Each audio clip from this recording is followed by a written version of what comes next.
Applied maths का board exam 9 मार्च 2026 को है। बट बोर्ड्स तो एक महीना पहले ही से ही शुरू हो जा रहे हैं, फेब में। और अभी कई स्कूल्स में प्री बोर्ड्स चल रहे हैं या शुरू होने वाले हैं, हो सकता है एक दो एग्जाम हो भी चुके होंगे। इस टाइम में हर बच्चे के मन में सिर्फ एक ही सवाल है, यार अभी तक कुछ भी नहीं पढ़ा, क्या मैं बोर्ड्स में बैठूं भी या ना बैठूं, क्या मैं पास हो पाऊंगा या नहीं हो पाऊंगा। तो अगर आपके मन में भी ये सवाल है तो आप अकेले नहीं हो। तो आज के वीडियो में मैं आपको एक कंप्लीट रोड मैप देने वाला हूं कि अभी से लेके 9 मार्च तक क्या क्या आपको करना है और किस तरीके से। अगर अभी भी आपका एकदम सब बर्बाद, आपको लगता है आपका सब बर्बाद हो रखा है, लेकिन आज से पढ़ना शुरू करोगे तब भी तुम 95 मार्क्स के ऊपर ला सकते हो। अब सबसे बड़ा सवाल है कैसे। तो चलो उस चीज को जानते हैं इस वीडियो के अंदर। तो सबसे पहले कुछ रियलिटी चेक ले लेते हैं। जैसे मैंने बोला कि कई स्कूल्स में प्री बोर्ड्स चल रहे हैं, तो वो ट्रॉमा बच्चों के मन में बैठा है। लेकिन प्री बोर्ड्स का सिर्फ एक काम है कि आपको आपके वीक एरियाज को आइडेंटिफाई करके देना। प्री बोर्ड्स के मार्क्स फाइनल नहीं होते। जो आपके मैं प्री बोर्ड्स में फेल, कई बच्चों का मेरे पास मैसेज आया, सर मैं प्री बोर्ड्स में फेल हो गया, क्या मैं बोर्ड्स दे भी पाऊंगा सही से। तो उसका आंसर है यस, आप दे सकते हो। प्री बोर्ड्स के मार्क्स फाइनल नहीं होते हैं। ये सिर्फ आपके वीक एरियाज को दिखाने के लिए किया जाता है कि लो भाई अब पढ़ना शुरू कर दो। तो getting low marks is normal, nothing is prepared, ये फील करना ये भी नॉर्मल है। तो ये सारी बातें अगर आपको लग रही हैं तो डोंट वरी, इसमें सब कुछ सॉर्ट हो जाएगा। सिलेबस वास्ट है, आई एग्री। बहुत सारे चैप्टर्स हैं, बहुत सारे, टोटल आपके 8 यूनिट्स हैं, 12-13 चैप्टर्स हैं। तो किस तरीके से करना है, बहुत सारे कॉन्सेप्ट छोड़े हैं, समझने में दिक्कत हो रही है, यही नहीं समझ में आ रहा कि शुरू कहाँ से करें। तो इसका जवाब मैं अभी आपको दे देता हूं। अगर आपने अभी तक मेरे डिटेल्ड वन शॉट्स नहीं देखे हैं तो उनको देख लो, शुरुआत एक अच्छी मिल जाएगी, फिर कॉन्सेप्ट्स को आप आराम से प्रिपेयर कर सकते हो। फिर मिशन फोकस पे बातें हैं। तो the reality is there is still enough time to get 90 plus marks in board exam. Yes, and this is valid for every single subject. मैं मैथ्स के लिए बता सकता हूँ आपको, बाकी सब्जेक्ट के लिए भी सेम प्लान आप फॉलो कर सकते हो। फोकस प्रिपरेशन आपकी होनी चाहिए, और सबसे इंपॉर्टेंट जो है वो एक प्रॉपर प्लान को फॉलो करना है। अगर आप एक प्लान फॉलो नहीं कर रहे हो इस टाइम पे तो बहुत गलत काम कर रहे हो। वो प्लान क्या है आगे बात कर लेते हैं। तो मैंने उस प्लान को या आपके पूरे रोड मैप को 3 फेजेस में डिवाइड किया है। पहला फेज है जहां पे आप कंसेप्ट की मास्टरी करोगे और जितने भी आपके क्लास नोट्स उनको सही से रखोगे, क्या पढ़ना है क्या नहीं पढ़ना उनको डिसाइड करना है। और ये काम आपको दिसंबर पूरा से लेकर मिड जनवरी तक कर लेना है। सेकेंड फेज में आपको हैवी प्रैक्टिस फेज इसको मैं कह रहा हूँ, और इसको मिड जनवरी से मिड फरवरी तक आपको लगाना है, मतलब एक महीना आपको ये हैवी प्रैक्टिस चलेगा। फिर लास्ट फेज जो होगा वो होगा बोर्ड लेवल सिमुलेशन। ये मिड फरवरी से लेके 8 मार्च तक चलेगा। 9 मार्च को आपका पेपर है। तो ये 3 फेजेस हैं। बस मैं आपको ये बता के नहीं छोड़ दूंगा हर फेज में करना क्या है, मैं आपको हर एक चीज को एक्सप्लेन करूंगा। जैसे फेज 1 आपका concept mastery and class notes alignment है। सबसे पहला काम आपका ये है कि जितने भी आपके कॉन्सेप्ट्स उन सबको कंप्लीट करो। बेस्ट तरीका क्या है, जाओ मेरे डिटेल वन शॉट्स पढ़े हैं, और अगर आपको डिटेल और उससे ज्यादा डिटेल में देखना है तो सिंगल सिंगल वीडियोस भी पढ़े हैं। आपको मैंने एमएल अग्रवाल के सारे क्वेश्चन सॉल्व करवाए हैं, तो वहां से आप जाके सारे लिंक्स मैं आपको यहाँ डिस्क्रिप्शन में दे दूंगा, तो उसकी आप टेंशन ना लो। Identify weak chapters from pre board performance. अब कई लोग फेल हो चुके होंगे। अब अगर आप फेल हो गए हो यानी आपके सारे चैप्टर्स डूबे हुए हैं, तो आपको सारे चैप्टर्स पे मेहनत करनी है। बट अगर मार्क्स कम आ रहे हैं तो दैट्स नॉट एन इशू। आपको पता है किन चैप्टर्स में मार्क्स कम आ रहे हैं, जाके भाई जब स्कूल में आंसर शीट दिखाई जाती है जाके देख लेना, और उन चैप्टर्स को नोट डाउन करना जहां तुम स्ट्रगल कर रहे हो, उनको आइडेंटिफाई करो और वहां से अपनी परफॉर्मेंस उसमें ज्यादा अच्छे से इंप्रूव करो। तीसरा, स्टार्ट प्रैक्टिसिंग एटलीस्ट 20 से 30 क्वेश्चंस डेली। अगर आप ये कर लेते हो तो कोई नहीं रोक सकता आपको टॉप करने से मैथमेटिक्स के एग्जाम में। तो आपको 20 से 30 क्वेश्चंस हर दिन सॉल्व करना है। वो 20 से 30 क्वेश्चंस कहाँ से कर सकते हो, आप एक्सरसाइज से भी कर सकते हो, आप प्रैक्टिस पेपर से भी कर सकते हो, आप प्रीवियस ईयर क्वेश्चन से भी कर सकते हो। तो 20-30 क्वेश्चंस आप एक चैप्टर के कर लो या थ्रू आउट द सिलेबस कर लो, the choice is completely yours. लेकिन 20 से 30 क्वेश्चन आपको करने हैं। फेज 2 पे हम आते हैं, वो आएगा मिड जनवरी से लेकर मिड फरवरी तक। ये सबसे इंपॉर्टेंट फेज है और इसको हम हैवी प्रैक्टिस फेज कह रहे हैं। सबसे पहला काम तो ये भैया, लास्ट 5 से 7 साल के ना पीवाईक्यू सॉल्व कर लो। अब देखो अप्लाइड मैथ से 5-7 साल तो हुए नहीं है, लेकिन जितने हुए हैं 5 साल हो गए हैं, तो 5 साल के पेपर आपको मिल जाएंगे। जाके वहां से देख लो, CBSE sample papers plus previous year questions आपको करने हैं। जो नेक्स्ट है, attempt at least 1 full paper every 3 days. ये फेज 2 में आपको हर 3 दिन में करना है। यहाँ पे हर हफ्ते में एक बार कर सकते हो फेज 1 में, यहाँ फेज 2 में आपको ये हर 3 दिन में करना है। एक कंप्लीट पेपर देना है और ट्राई करना है 10:30 बजे दो, जिस टाइम पे आपका पेपर होता है। गेस्ट पेपर्स आपका बेस्ट बेट है।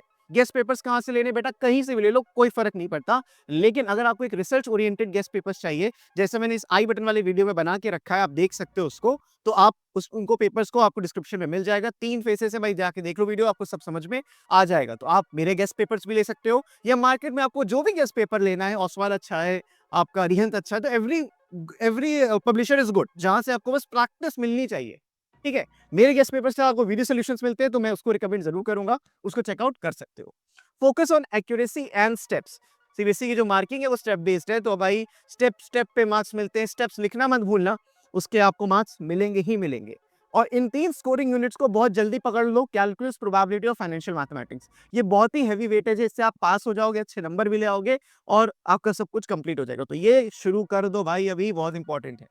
फेज 3 जो हमारा बोर्ड लेवल सिमुलेशन है, जो मिड फेब से लेके 8 मार्च तक आपको करना है, ये पेपर फोकस्ड होना चाहिए, कंप्लीटली पेपर फोकस। हर ऑल्टरनेट डे, मतलब एक आज आपने पेपर दिया, कल छोड़ो, परसों फिर पेपर देना है, 10:30 बजे देना है। और ये जो 3 घंटे का टाइम है, इसको मैनेज करना, इसी में आपको सीखना है कैसे उन 38 क्वेश्चंस को आपको अटेम्प्ट करना है, आपके short answer, very short answers, MCQs कहाँ पे आपको कितना टाइम ले रहा है, उस चीज को भी नोट डाउन करो और उसको इंप्रूव करने की कोशिश करो। Practice and revise. भाई देखो, आपके जो स्टेप्स होने चाहिए साफ सुथरे होने चाहिए। अगर आप वो खुद ही नहीं पढ़ पा रहे तो एग्जामिनर पढ़ के कैसे मार्क्स दे सकता है। तो अगर आप घर पे भी प्रैक्टिस कर रहे हो, ट्राई करो, क्लीन स्टेप्स लिखो और फॉर्मुलेस को डेली रिवाइज करना है। देखो, ये आखिरी टाइम पे फॉर्मुलेस का रिवीजन डेली होना चाहिए, चाहे आप पेपर दे रहे हो या नहीं दे रहे हो। अगर पेपर जिस दिन आप अटेम्प्ट कर रहे हो तो सुबह उठ के 9 बजे फॉर्मुलेस रिवाइज करो, नॉर्मली जैसे आप बोर्ड एग्जाम वाले दिन करते हो। लास्ट 7 डेज जो होंगे आपके, मतलब कि फर्स्ट मार्च से लेके 7 या 8 मार्च तक, जो भी आपके लास्ट 7 डेज हैं, उसमें आपको सिर्फ रिवीजन करना है, सैंपल पेपर या गेस्ट पेपर्स को सॉल्व करना है। कोई और सॉल्व भी नहीं करना, जो किया उसका एनालिसिस कर लो, और कोई भी नए टॉपिक्स को नहीं छूना है। जितना पढ़ लिया, ये पहले दो फेज में पढ़ लिया, इसमें नए टॉपिक मत करो, आपको दिक्कत होगी ही होगी। फिर आते हैं चैप्टर वाइज स्ट्रेटेजी। कैलकुलस ज्यादा वेटेज आपको कैरी करता है, application focus on application question, मतलब एप्लीकेशन बेस्ड क्वेश्चन जो होते हैं उस पर ज्यादा फोकस करो, आपको नंबर वहां से मिलेंगे। फाइनेंशियल मैथमेटिक्स सीधा फॉर्मुला बेस्ड है भाई, कोई दिक्कत है ही नहीं इसमें। प्रोबेबिलिटी में सिर्फ आपकी कंसेप्ट की दिक्कत है और कोई इशू नहीं है, प्रोबेबिलिटी सबका वन शॉट ऑलरेडी अवेलेबल है। Index number and time series 100% scoring, इसमें आपके नंबर नहीं कर सकते हैं। लीनियर प्रोग्रामिंग, ग्राफ की प्रैक्टिस करो, बहुत आसान होता है, सिर्फ ग्राफ बनाना आना चाहिए। हर चीज मैंने डिस्कस कर रखी है, कैसे एलपीपी बनाई जाती है, कैसे फॉर्मेशन करना है, every single thing. Numerical applications में आपको स्कूल के या सैंपल पेपर या मेरे गेस्ट पेपर के क्वेश्चंस कर लो, और ज्यादा टेंशन लेने की जरूरत नहीं है। न्यूमेरिकल एप्लीकेशन इसलिए भी इंपॉर्टेंट है क्योंकि आपको सीयूईटी में भी है, जीटी में हेल्प करेगा। तो ये थी चैप्टर वाइज स्ट्रैटेजी। और जो कॉमन मिस्टेक्स बच्चे करते हैं उनको भी मैं यहाँ पे पॉइंट आउट करना चाहूंगा, जैसे कि सिर्फ फॉर्मुलाज याद करते हैं, क्वेश्चन सॉल्व नहीं करते। तो अगर आप सिर्फ फॉर्मुलाज याद कर रहे हो, उस क्वेश्चन को अप्लाई ही नहीं कर रहे हो, तो वो फॉर्मुला आपको सॉल्व करना, याद करना बेकार। स्टेप स्किप कर देते हो भाई, यहाँ पे आया, हमने वैल्यू जेड की निकाली, लेकिन स्टेप स्किप करके बगल वाले से पूछ के आंसर लिख दिया। कैलकुलेटर पे ओवर डिपेंडेंस लेते हैं भाई, आपके एग्जाम में कैलकुलेटर अलाउड नहीं है, तो कैलकुलेटर का यूज मत करो इवन वाइल सॉल्विंग घर पे भी, समझे? तो इसको छोड़ दो। केस स्टडी बच्चे बहुत इग्नोर करते हैं, जबकि 6-6 नंबर के क्वेश्चन, 2-3 क्वेश्चन आपको केस स्टडी से मिलते हैं। हार्ड चैप्टर्स पर ज्यादा टाइम लगाते हैं और स्कोरिंग चैप्टर्स को भूल जाते हैं। तो ये सब आपको नहीं करना, ये कॉमन मिस्टेक्स जो आपको अवॉइड करनी है। इन मिस्टेक से आपका स्कोर गिरता है, तो please please please avoid these mistakes. और अगर आपको कोई भी और दिक्कत होती है अपार्ट फ्रॉम दिस, आप मेरा ऐप डाउनलोड करके मेरे से डायरेक्टली कांटेक्ट कर सकते हो। मैं हर बच्चे को रिप्लाई करता हूँ, आप किसी से भी यहाँ पे फीडबैक ले सकते हो। कमेंट्स में अगर आपको कोई दिक्कत हो, कमेंट में भी रिप्लाई करता हूँ, ऐप पे तो जरूर करता हूँ। तो आप ऐप डाउनलोड कर लो, गेस्ट पेपर भी देख लो, बहुत ज्यादा आपकी हेल्प वहां से हो जाएगी। अब कुछ प्लान की बात कर लें, डेली और वीकली प्लान आपका क्या होना चाहिए। डेली देखो, आपको ये करना ही करना है, फॉर्मूला को रिवाइज करना है, आपके 20 क्वेश्चंस होने चाहिए ही चाहिए, और एक टॉपिक का रिवीजन भी करना है। आज आपने एलपीपी पढ़ लिया, तो कल आपने क्रेमर्स रूल पढ़ लिया, परसों मार्टिन्स रूल पढ़ लिया, फिर आपने इम्प्लिसिट डिफरेंशिएशन सीख लिया उसके अगले दिन। तो एक टॉपिक का रिवीजन डेली करते रहो, बहुत बढ़िया से हो जाएगा। वीकली क्या होना चाहिए, अभी से, आज से आपको जो करना है, वीकली एक फुल सैंपल पेपर या गेस्ट पेपर सॉल्व करना ही करना है। गेस्ट पेपर ले लो, वीडियो सोल्यूशन के साथ अवेलेबल है। 2 चैप्टर्स का क्विक रिवीजन हर हफ्ते करना है। अब इस हर हफ्ते को आप डिवाइड कर सकते हो, जैसे 2 चैप्टर्स की मैं बात कर रहा हूँ, एक सैटरडे कर लिया, एक वेडनेसडे कर लिया, वो तुम्हारे ऊपर है, लेकिन हर हफ्ते 2 चैप्टर कंप्लीट होने चाहिए। और अपनी परफॉर्मेंस का ट्रैक जरूर रखो। तुम पहले पेपर में कितना स्कोर कर रहे थे, क्या गलतियां कर रहे थे, अगले पेपर में क्या स्कोर कर रहे हो, क्या गलतियां कर रहे हो, इन सब का ट्रैक रिकॉर्ड रखोगे तो आगे आपको समझने में बहुत आसानी होगी, कोई प्रॉब्लम नहीं होगी। अब एक आखिरी थॉट, अप्लाइड मैथ्स एक बहुत ही प्रिडिक्टेबल सब्जेक्ट है। जो स्टूडेंट कंसिस्टेंटली प्रिपरेशन करता है वो इजिली 90 प्लस ला सकता है। ठीक है, मैं लिख दिया हूँ, मैं जो बोल रहा हूँ लिखा है ताकि आप पढ़ो भी और समझो भी। प्री बोर्ड्स मार्क्स उतने मैटर नहीं करते हैं, आज लिख के रख लो, चाहे आपको जितनी डांट पड़े घर पे, कोई बात नहीं, जो गया, जो बीत गई वो बात गई। ठीक, अब आगे की बात हम करेंगे। आज से डिसिप्लिन प्रिपरेशन स्टार्ट करो, बोर्ड्स तक आपका गेम कंप्लीटली चेंज हो जाएगा। तुमको लगना ही नहीं चाहिए कि मैं वही बच्चा हूँ जो 40 नंबर भी नहीं ला पाया, मुझे 90 प्लस लाना ही लाना है मैथ्स में किसी भी तरीके से, और बहुत ही अच्छे अच्छे आपके रूट्स खुल जाएंगे। ठीक है, तो अच्छे से प्रिपरेशन करना है। सिर्फ प्री बोर्ड्स आपके लिए क्या होते हैं, प्री बोर्ड्स सिर्फ और सिर्फ आपके वीक एरियाज को आइडेंटिफाई करने के होते हैं, मार्क्स फाइनल नहीं होते, तो इसमें टेंशन नहीं लेनी है आपको।